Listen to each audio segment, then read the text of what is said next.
Bonjour à tous, bienvenue dans cette capsule vidéo qui est la dernière d'une série de capsules vidéo qui est spécialement dédiée aux élèves de 3e qui s'apprêtent à passer le brevet d'ici quelques semaines. Je m'appelle Coralie, je suis professeure de lettres certifiée et je m'occupe de préparer les élèves au brevet et également au bac.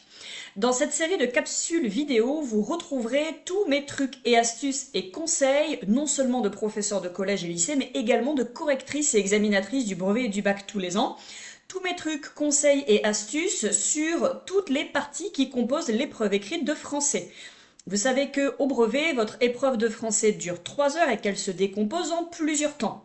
Vous avez 1h10 sur des questions à la fois de compréhension de texte et de grammaire, une réécriture, puis 20 minutes de dictée, une pause et 1h30 de rédaction. Je vous ai donc fait des capsules vidéo sur chacune de ces étapes en vous prodiguant tous mes trucs et astuces et mes conseils les plus précieux. Allez donc visionner les autres capsules vidéo pour ne rien manquer. Aujourd'hui, c'est donc la dernière capsule vidéo dans laquelle je vous propose de vous aider en vous donnant toutes les informations qu'il faut savoir sur la rédaction et plus particulièrement la partie sujet de réflexion.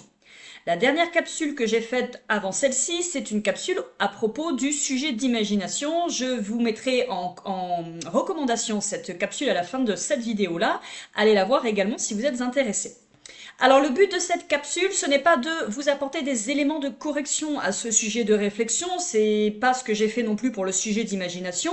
Les corrigés, vous en avez plein, soit sur le site de education.gouv.fr, soit sur l'étudiant.fr, soit sur d'autres sites de soutien scolaire qui vont vous proposer des éléments de correction. Moi, le but de mes capsules, ce n'est pas de vous aider, enfin de vous donner des corrigés que vous allez déjà trouver sur internet et qui sont très bien faits, c'est plutôt de vous donner tous les conseils et de vous montrer un peu les coulisses, on va dire, d'une correction de copie de brevet et comment les professeurs vous notent et qu'est-ce qu'ils valorisent et à contrario, qu'est-ce qu'ils pénalisent dans une copie. Alors, un sujet de réflexion ou un sujet d'imagination, c'est donc laissé au choix, c'est la partie rédaction qui compte pour 40 points sur 100. Et 40 points sur 100, mine de rien, c'est quasiment la moitié des points de votre épreuve, donc il ne faut pas se rater sur la rédaction. Le choix du sujet est très important. Dans la capsule vidéo où je présente le sujet d'imagination, je vous explique bien que le sujet d'imagination concerne les élèves qui ont certaines qualités d'écriture. Je vous invite à regarder cette capsule si vous êtes curieux. Et le sujet de réflexion, pardon, c'est la même chose. Sachez enfin que un sujet de rédaction ne vient jamais dans le vide. Il part toujours d'un texte sur lequel vous avez travaillé pendant la première partie, un texte à partir duquel on va vous demander de rédiger quelque chose. Donc la rédaction, elle s'appuie toujours sur le texte sur lequel vous avez travaillé pendant 1h10, notamment en répondant à des questions. D'accord? Donc moi, je me propose de vous montrer, alors c'est pas ce sujet-là, pardon, je me trompe, je me suis basée sur les sujets de rédaction du brevet 2024. Le brevet de l'an dernier, c'était un extrait d'une nouvelle d'Alphonse Daudet qui s'appelle Woodstone, et dans le sujet de rédaction, on vous proposait en sujet de réflexion, l'art peut-il nous rapprocher de la nature? Alors, je vais aller sur mon tableau Zoom, parce que c'est sur ce tableau que j'ai l'habitude de travailler pour mes cours en ligne. Je vous le mets tout de suite sous les yeux, comme ça je peux prendre des notes pendant que je vous parle. Le sujet de réflexion, il s'adresse à des élèves qui ont une culture littéraire et artistique solide. Si vous n'avez aucune référence, aucun nom d'artiste, aucun nom des titres de films, des titres de romans, de pièces de théâtre, de poésie ou des noms d'auteurs, ne prenez surtout pas le sujet de réflexion. Ici, le sujet de réflexion porte sur le lien entre l'art et la nature. Il faut donc que vous ayez une culture en art et une culture sur également comment l'art et la nature sont-ils reliés. Si vous n'avez aucun exemple qui vous vient à l'esprit, ne prenez pas le sujet de réflexion. Le sujet de réflexion, c'est fait pour les élèves qui ont une culture littéraire et artistique. D'ailleurs, c'est exactement ce que l'on vous dit dans le sujet. On vous dit: vous répondrez à cette question dans un développement organisé en vous appuyant sur des exemples précis issus de votre expérience personnelle et sur des œuvres littéraires ou artistiques de votre choix. Autant vous dire que vous appuyez sur votre expérience personnelle, d'accord, mais il ne faut surtout pas oublier le côté « je dois citer des œuvres littéraires ou artistiques ». Une fois qu'on se décide à prendre le sujet de réflexion, il faut bien encadrer le sujet pour ne pas partir dans le hors-sujet. Ici, on vous demande le lien entre l'art et la nature. Pourquoi est-ce qu'on vous pose cette question? Parce que le texte d'Alphonse Daudet, sur lequel on vous a posé les questions pendant la première partie, portait sur la puissance de la nature et surtout l'opposition entre la confrontation entre la nature et la ville, entre la forêt, qui était personnifiée dans le texte, et l'homme, avec un grand H. C'est donc une nouvelle, et la littérature fait partie des arts, qui va venir dénoncer, on va dire, l'urbanisation, dénoncer l'homme, l'humanité qui détruit les forêts pour son propre intérêt, et c'est donc une nouvelle qui défend la nature. Donc, par conséquent, c'était logique qu'on vous demande... Oups, pardon, j'ai un cours qui commence dans 2 minutes. Le temps de terminer ma capsule. Donc, c'est logique qu'on vous pose cette question, et une question un peu plus large que ce que le texte vous proposait. C'est toujours comme ça que ça fonctionne. Donc, le sujet de réflexion, si vous l'avez choisi, ça veut dire que vous avez une très bonne maîtrise non seulement des thèmes, art, nature, ça vous parle, et que vous avez des exemples, des références à nous donner. Alors attention, on n'attend pas non plus de vous 3 copies doubles avec 3 tonnes d'exemples. Vous n'êtes jamais qu'en 3e et vous n'avez jamais que 1h30 pour réaliser cette rédaction. Il faut rédiger environ une page, recto, verso, environ. Votre réflexion sera organisée. Ça, pour moi, c'est quelque chose qui est primordial et c'est comme ça que les profs également vont vous noter.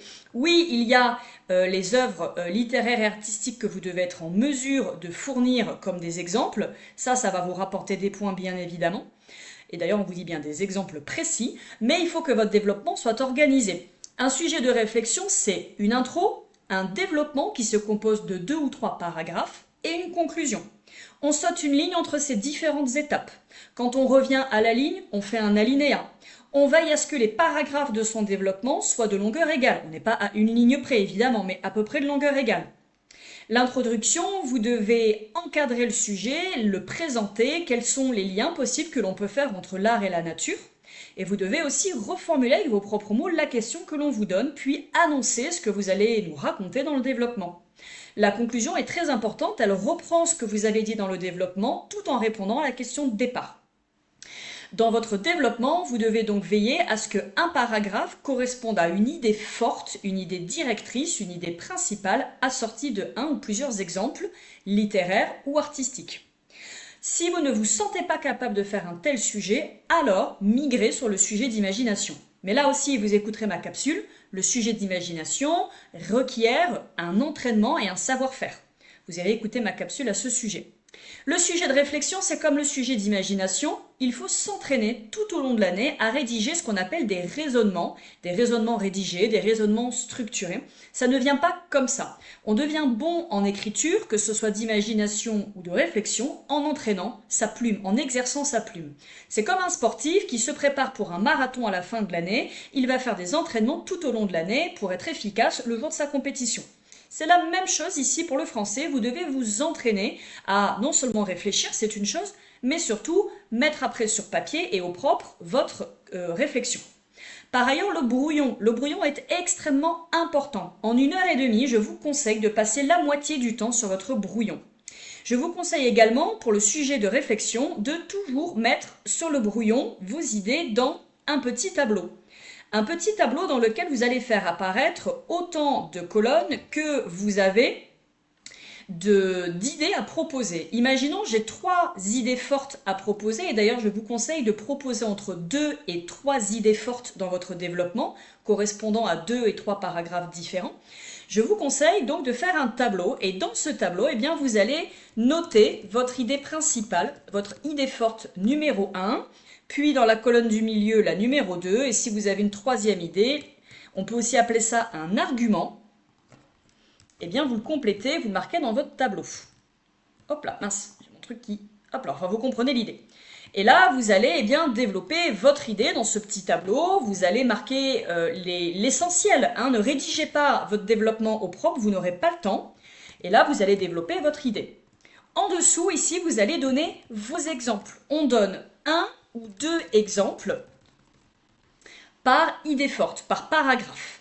Et vous faites ça, et puis vous remplissez ce tableau un petit peu dans l'ordre que vous voulez, et c'est seulement une fois qu'il sera rempli que vous allez vous dire, ah ben tiens, finalement ça sera pas mon idée numéro 1, ça je vais le mettre plutôt en 2e position.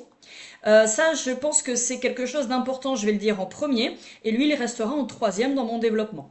Et puis, vous marquez vos exemples. Dans vos exemples, vous veillez à avoir donné des exemples de votre expérience personnelle. Vous veillez à avoir donné des œuvres littéraires et artistiques également. Vous faites un mélange un peu de tout ça. Le tableau vous permet déjà d'organiser votre pensée et de vous faire gagner du temps ensuite sur votre copie quand vous allez rédiger au propre.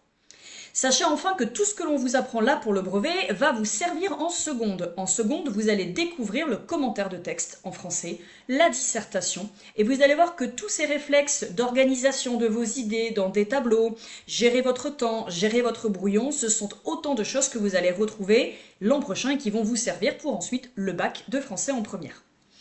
Voilà, j'espère que ces conseils vous auront été utiles. N'hésitez pas à me poser des questions si vous avez besoin davantage d'informations. Si vous avez le moindre doute, je vous réponds personnellement. N'hésitez pas à me laisser un petit commentaire en bas de cette vidéo et je vous dis à bientôt pour de nouvelles capsules vidéo.